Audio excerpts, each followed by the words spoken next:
Hey everyone, Fast Eddie here. So I'm just out here practicing in the big lot. So this is gonna be extreme lean. So I'm gonna counterbalance the bike, supermoto the bike, just to see how far I can lean, get the foot pegs to maybe touch down. And I'm gonna try some knee dragging stuff. Remember, there's no right or wrong way to do bike position. I just think there's efficient and non-efficient. So I'm doing things to practice, like I'm not even gonna move my butt. I'll just do my upper body and just stick my leg out. And I'm gonna have to lean a whole lot if my knee touches the ground. But that's the purpose. I get used to what the bike feels like and I push the limits in a big lot with really good grip. So now that I know that, I'll figure out the limits of myself and the bike here. So if I'm at the racetrack or I'm on the public roads, I know where the limits are. I know how fast I should be going or not be going. So this is why I do things like this. Just all practice for my understanding, right? Check it out.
So a couple times there, my foot pegs were definitely touching, my boot, the side of my shin felt like I was touching, so I was just staying neutral and leaning the bike over. And just like a lot of people say, this is a big thing people say, well, why are you hanging off the bike all crazy if you can eventually get your knee down if you go fast and blah, blah. So I didn't move anything. I didn't move my upper body over, I didn't move my butt. All I did was just keep on going more and more lean and just went like that. Eventually, yes, my knee touched the ground, eventually. However, that's a whole lot more risk than getting off the bike to have less ingo. But I practice both to have a bunch of different options so I know where the limits are of the bike. How am I supposed to figure out the limits of the bike if I don't practice leaning extremely far to figure out the limits? So I know the limits to this bike is when I get to the engine guard, that thing is not gonna fold up. If I hit that really hard, it's gonna pivot the bike onto it and my tire's gonna slip out. So I know my foot peg touches first, and then my engine guard touches. So if I ever at the track and I'm pushing really hard, if my foot peg starts touching the ground, I know I'm getting close to the bike's limit.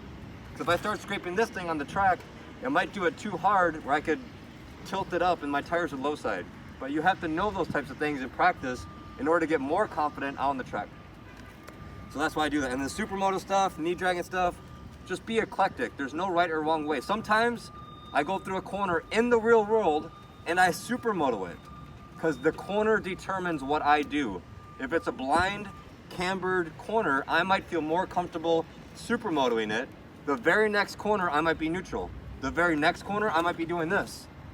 So you have to be comfortable with a bunch of different styles and blend it all together. There's no right or wrong. It's what's the most efficient and what makes sense to you, and what determines all that, the corner.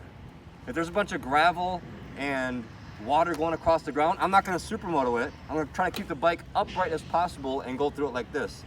But if it's a positive camber and you're going left like this, I might supermoto the bike and it's a really tight turn switchback.